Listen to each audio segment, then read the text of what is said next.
जय जगन्नाथ सांग मैंने देखो आम आज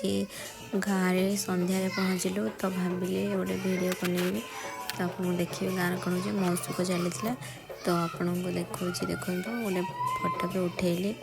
और भिडटी भाविली कले तो देखेबी आप गाँव में महोत्सव केमती हुए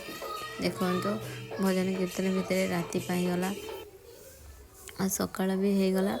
भाविली गोटे वीडियो आउ टे प्रभु को भल भाव देखीदेवी दर्शन करेंगे आपण मानक देखु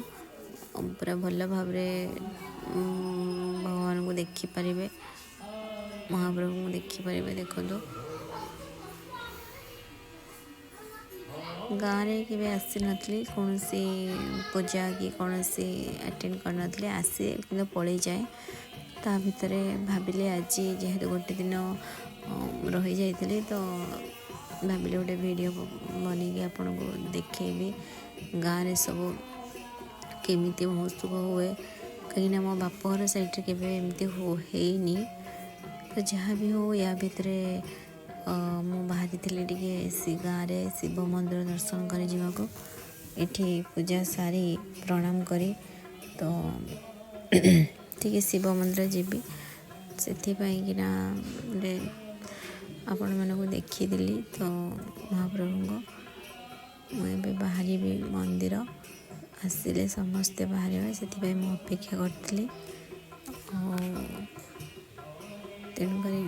देखो आपण मानक भी एमती पूजा पद हो किंतु मोर तो ये प्रथम अनुभूति भाविली आपण मान सहित सेयार करदेवी बाहर मंदिर चलते जावा मंदिर जावा बाटर बहुत सारा बिलो धान गछ देखा पाइली तो गेलु जेहेतु ये सब किसी देखनी गाँव में कौन हो चाष केमती हुए कौ चाष हुए देखनी जानी तथापि सेमती बहुत सारा क्वेश्चन रास्तार करूला तो मुझे सब रास्तार कही चलुली तो ये सब कौन ना से मतलब जहाँ क्वेश्चन कर मुझे सब आंसर करी तो ता भितर आम आसी मेन रोड रे पहुँचला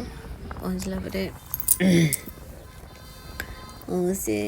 गाँव प्रत्येक कथा से मतलब पचारूला तो मु तार आंसर दे चली चलवा भितर गाड़ी तेल हुए तो सरी आसला तो आम भाविलु टे गाड़ी तेल पकई देजु किंतु आम जानी जान नु आगे गोटे पेट्रोल पंप अच्छी तो आग पेट्रोल पंप को एवं जावा आगे से तेल पकईदे तापर मंदिर जावा